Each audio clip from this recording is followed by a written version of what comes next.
Hello and welcome to what's new in Microsoft 365 and Teams for March 2024. We've got Copilot, Forms, Lists, Outlook Planner, we've got loads of stuff. But I can't get through it all on this session. I only show you the highlights. Make sure you go and check out the blog and see what I've got over there. There's lots more for you to go and read. The other thing I want to tell you about is, and I appreciate this is short notice, what you're doing on the 10th of April at 11 AM UK time. I'm doing a webinar with the Inform team, and it's called Efficiency at its Finest, making sure innovation is at the heart of your organization. I could have called this Microsoft 365 Adoption Back to Basics. What I'm doing essentially is not talking about Copilot. I'm not talking about Power Automate. I'm talking about revisiting the way your teams work and some of the older Microsoft 365 apps, and actually using innovation with some older apps. You've paid for the license, you've probably got resources and people who can train on it.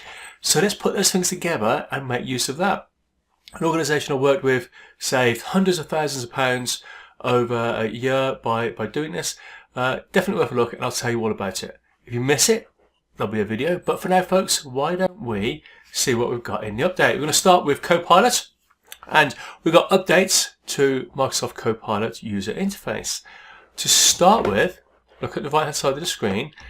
This is how it is now. Look at the green icon at the top up here. Down here we've got how we choose our conversation style, and we're moving along, and now top right hand corner the protected icon has become a green shield. Let me just zoom in a bit. It's a bit small, isn't it? The second one is a persistent disclaimer is added at the bottom.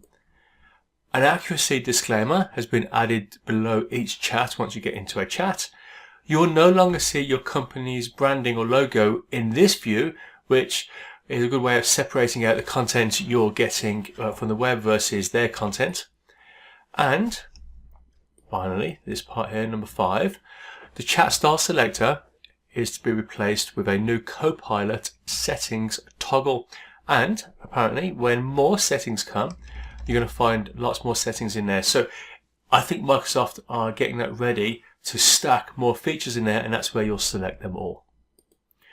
Due March to mid-April this year. Next up, Microsoft Copilot Academy is coming to Viva Learning. This looks awesome. Look at this. So we have in Viva Learning, we've got the Copilot Academy. So it's just a great way for your staff, you and your staff, to get up to speed with Copilot.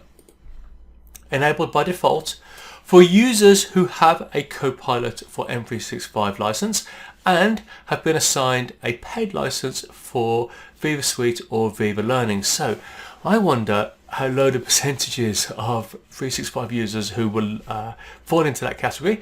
But regardless, I think it's awesome that they're doing it. They're all bundled up into one package for people. Due early April this year. And what do we have now? Delayed the multi-turn Copilot conversations in Teams chat and channels. So let's just have a little look at what's going on here. So you can see here in Teams chat and channels, I've got the a meeting summary here on the right hand side of what I've missed, and then I can elaborate on certain parts. So it just makes it more conversational. It remembers the context of the previous 2 questions and within a 24-hour period. Due early to late April. Copilot is coming to Microsoft Forms. Let's have a look at this. So if you're a Copilot licensed user and you have access to Forms, here you can view some prompts, and it just helps you get started. Of course, you can put your own prompt in at the top if you want to. Describe what you want in natural language, and Copilot will generate it. You can then preview and refine the form and apply suggested themes and enhance audience engagement. Okay, it looks cool. And actually, you should have that now if you have a Copilot license and you have access to Forms. Okay, let's go on to OneDrive. Let's see what we've got. Media. New photo and video content easily within OneDrive for the web. So there's going to be a new option here called Media. So just under Meetings. And what it's going to do is it's going to look at all of the photos and all of the videos you've got in your OneDrive, and rather you having to mooch through all of your folders for them, it's going to surface them all in one place. Due late March to mid-April.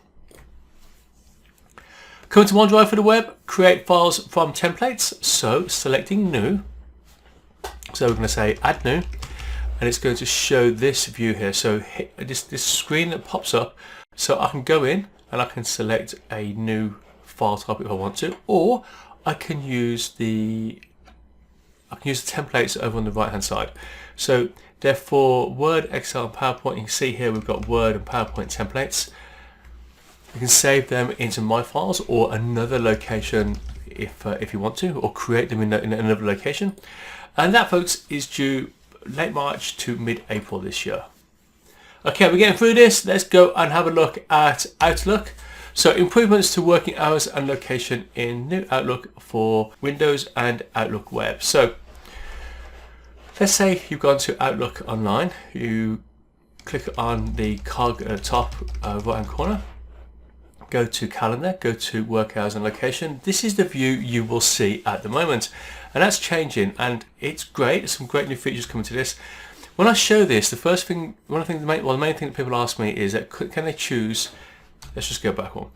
Can they choose between different office locations? And you couldn't, but it looks like that is going to change. So if I'm on a large site with different buildings, I'm going to be able to cite which building I'm in. Let's have a look at what we got. So the new menu lets you plan your day, and you can see who else is in the office. You can see here it's making suggestions. You know, you're in the office, so do you need to book any rooms for meetings? You can say which office you're going to be in. So if you look at this here, this looks like I'm not explicitly seeing how you do this or if it's possible, but it looks to me like I can select the buildings that I'm going to be in. Integrate your work location and your out of office. So you can see at the bottom there, I can put my out of office in there as well, so that will surface in Outlook and in Teams. Due late March to late May this year. So if you're not using working hours and location already, go and check it out, folks. So the previous version, one I've showed you at the start, let me just go back one, that's available now, and it's definitely worth checking out. It's good to tell people where you're working, and for those days you can put additional time slots in, so you can have more than one time slot on the same day. Okay, let's have a quick roundup of a few bits. The ability to view stream recordings in emails in Outlook for Windows, or new Outlook for Windows, and Outlook on the web. So rather than having to open it up, it'll play inside the email. That's a bit delayed, but should be here by mid-May. Copy email as attachment coming to new Outlook for Windows. I struggle with that, don't I? It's such a mouthful. Anyway, so new Microsoft Outlook for Windows, due now mid-April. And want to watch, share to Teams will be added to the ribbon in new Outlook for Windows, due anytime now. Okay, moving on to SharePoint. So new SharePoint section backgrounds for pages and news. It just means you can add initially Microsoft curated images as well as gradient color backgrounds to page sections. So I've gone to my SharePoint page. I've gone into edit mode. I've clicked on to edit a section, and on the right hand side you've got the section layouts that you had before, but you've got this new section here over on the right that lets me select these images at the bottom or a gradient. Other improvements include improvements to the focal point and some settings which I think will help usability and accessibility. Custom backgrounds are to follow, so you can upload your own image at some point. Due early to mid-April this year. A couple of quick ones. Add approvals to any SharePoint list, and this maybe should have been in the list section or maybe at the end, but anyway, it is what it is. I often separate out the list stuff on their own, but not this time. So add approvals to any SharePoint list. So at the moment, when I go into lists and I create a new one from template, under the travel requests and content scheduler have the option to have approvals, but that is changing, and I'm going to be able to add it. And I apologise for the screenshot, by the way, folks. And you can see here I've got a list, and I've put there request approval for this list item, and you can have that on any list. So early May to mid-June. New heading levels for options for web parts. So I've got web parts on my page. The headings in there, I can state whether it's a H2, H3, H4, etc. Remember, I previously told you that H1 is reserved for the title. That is due mid-April to early May. There's another part of that, the text web part. The heading sizes in there are being aligned with all the other heading sizes in SharePoint as well. A new section level content align option is coming. So you, instead of having to pad out different web parts or different parts inside a section, you get the option to auto align your content. So it should make it a little bit nicer and make it a little bit easier for you to make a coherent looking page. A new banner web part, which is replacing the title area in SharePoint pages and news. So it's, you get a revamp for that image that goes in the title at the top, and lots of new options. Worth you checking out actually if you're a page owner. Due April, maybe. This is one to watch. Remember that telescope on the left means it's one to watch. It's from the roadmap, and the dates are to be taken with a pinch of salt. Stream playlist support for Stream web part in Microsoft SharePoint. That screenshot on the right there. So I've gone to a SharePoint page, gone into edit mode. I have gone to add a web part. I've chosen a Stream web part, and instead of having to choose videos from this site, a folder or a single video, I can now get this new option to add a playlist. So maybe in Microsoft Lists, I've gone to Microsoft Lists, created a playlist, put all my videos in. I can now pull that in using this web part. I think that is awesome. These two have been knocking around for quite a while. Add a survey, poll or quiz to a video at specific times, and add a hyperlink or text call out to a video at specific times, getting pushed back again. Hopefully we'll have them both by the end of April. And folks, we're moving on to Teams. The Meet Now experience in group chats is, well, it's new. The ability to call people is changing. So this is what you get at the moment. So let's say I'm in a group chat and I'm working with a couple of colleagues. I can click on video call or audio call, and that is changing to this option over here on the right hand side, and this is Meet Now.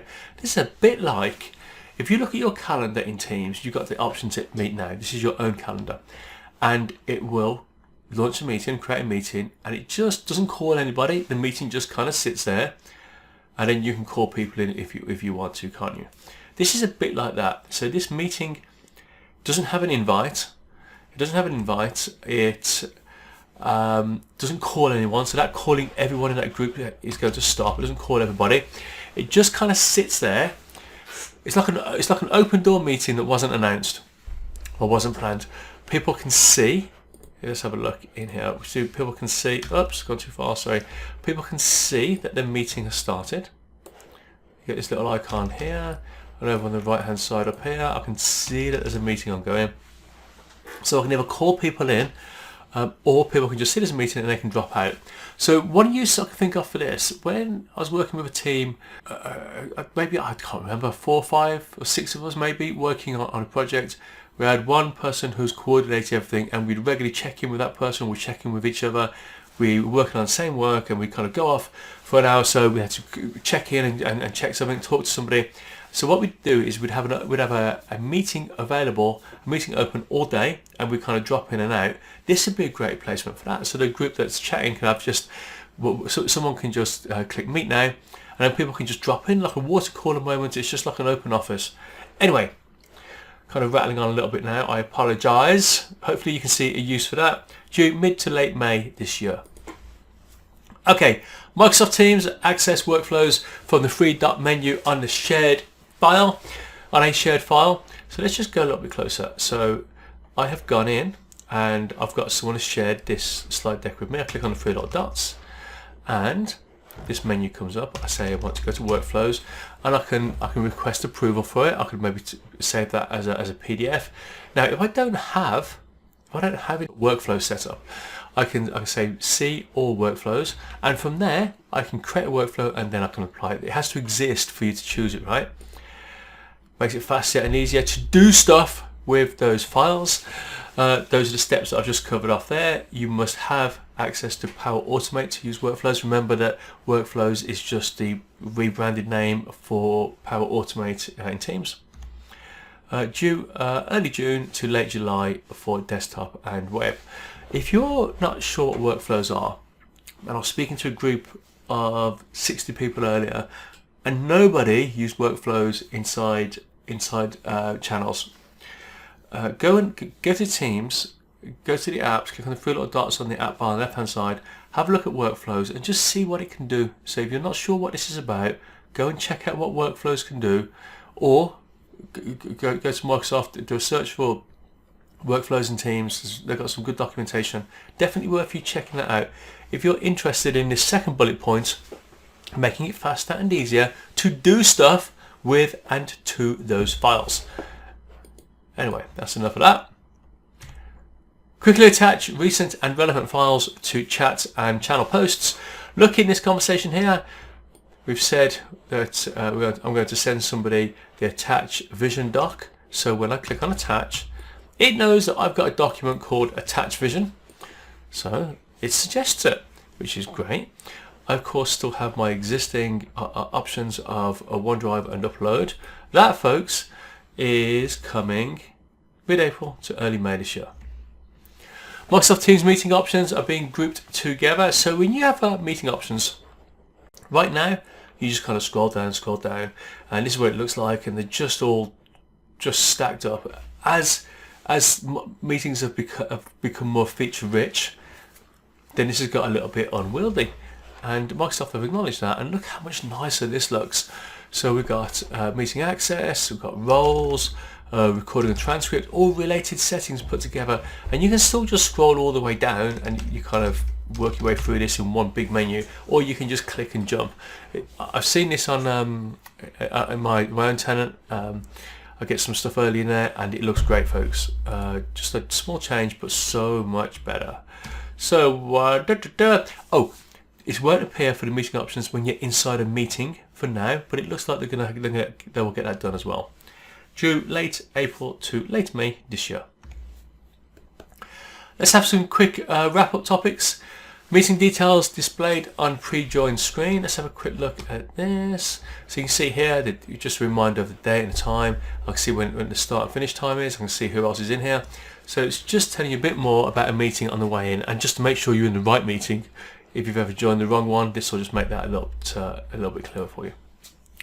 Optimizing screen sharing for video during Teams meeting. We've all been on a call when someone shared a video and it was a bit choppy. To be fair to Teams, you're asking a lot. Think about how fast the videos move, how fast the audio, and how much happens in the audio. Now you can tell it that you're trying to play a video, and it will give you the resources that you need for that. So that's cool. Hide the general channel. So the ability to hide the general channel. So you can see here, this is a screenshot from one of my tenants here. You can see we've got the option to hide that general channel. Running a little bit late, but it should be here any day now for you. Delayed is the ability to share colleagues' details inside a group chat. So I'm chatting to two people, and actually Bob is the best person to help people in there. And I don't have to call Bob in because, well, for whatever reason. But what I can do is I can do curly outside, put Bob's name in, or Bruno, and I can select the option to share someone's contact info in a message. So in the UK, in the decade that I was born, there was a lot of people called Mark, and my surname is quite common as well. So it's easy to mix me up with other people. With this, it gets rid of that ambiguity. So I can share someone's card, you can see a little bit about them, and then decide whether you want to contact them, and they will be the right person. On this final one, this probably worth slowing down a little bit. Teams is losing the ability to open the website tab in the client. I've already told you about this. When you use the website tab in a channel, it's been super useful for years, 5 or 6 years. People have loved it, really helpful. Anyway, the contents of that tab, if it's a website, will no longer open inside Teams. It will open outside Teams in a browser, but no longer inside Teams. That has had a stay of execution, and it's been pushed back now to mid-July. I hope they find a way to meet their needs and carry on with it, but we'll see. But for now, folks, I recommend that, and well, Microsoft recommend, but they're right, that if you're adding, for example, a SharePoint library, don't do the quick and dirty way of using a URL and then adding it as a website tab. Actually use a proper app. If there's an app built in that you can use as a tab, then go to take the extra few seconds to do that and just future-proof yourself against this bottom change. Okay, let's have a quick look around Microsoft 365 and see what we've got. Delayed automatic captions are coming to Clipchamp. So I've seen this already actually in a client site. It just means that Clipchamp's going to create these captions for you, and they're quite nice when you. I suspect though, someone has been through here and tidied this up, because these are pretty perfect captions. So you can go in there and you can edit them if you want to. You can change them, you can hide them, do what you want. But that's great that it will do that for you. Due early to mid-April this year. Some quick ones now. This section should have been called Clipchamp. I should have just created a new section for it. If you see how many we've got. Remove pauses and silences in your video. So automatically, if you've got 3-second pauses, it will take them out.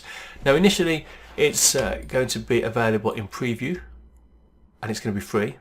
So might not be perfect, but you can use it. But come July, it's going to be a premium feature, I'm afraid, so don't get used to it. This is interesting. Clipchamp desktop app, so work accounts are supported.